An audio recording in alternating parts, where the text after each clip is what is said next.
Pondering points from Pawpaw. Pondering points from Pawpaw are from biblical precepts, principles, and promises. Watch out for hot things on the stove. Many times children are warned when there are things being cooked on the stove about staying away, and we need to respect that. We need to heed that warning. But there are things we can learn about some of the things that are being cooked on the stove, especially boiling pots. We can learn how different things are affected in different ways when they're put into boiling water. For instance, eggs. You know, when you put eggs into boiling water, they will harden up. And that sometimes can be an enjoyable thing, especially around Easter time when you like to do some coloring eggs, or when you like hard-boiled eggs, or you want to make an egg salad in regards to adding it to your salad for the day.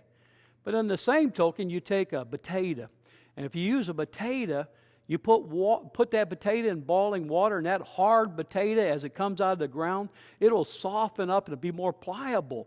You know, that's the way things are affected sometimes. You know, when we think about the Bible tells us that we're going to be tempted. We're not going to be tempted, we're going to be tried, and there's going to be tribulations.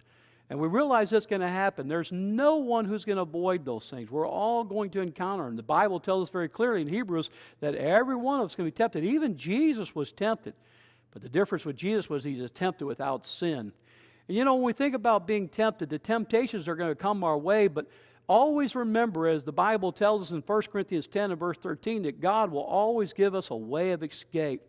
And James says, "Blessed is the man who endures temptation, who's steadfast, who's immovable, who's always abounding in the work of the Lord," as Paul would remind us in 1 Corinthians 15 and verse 58, because those individuals who overcome those different things that try to affect us and move us from God and what His precepts and principles and promises offer us, when we do that, we'll receive the crown of life. And that's really the objective.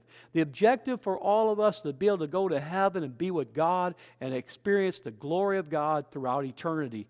You know, when you and I think about our pondering points from Pawpaw, remember they're based upon biblical precepts, principles, and promises. And we turn to the Word of God, we will receive the greatest messages that we'll receive from any other source. I encourage you to pass on these messages. I encourage you to look us up on our Facebook page and also follow our YouTube channel. And come out and be with us here at the DeSoto Church of Christ.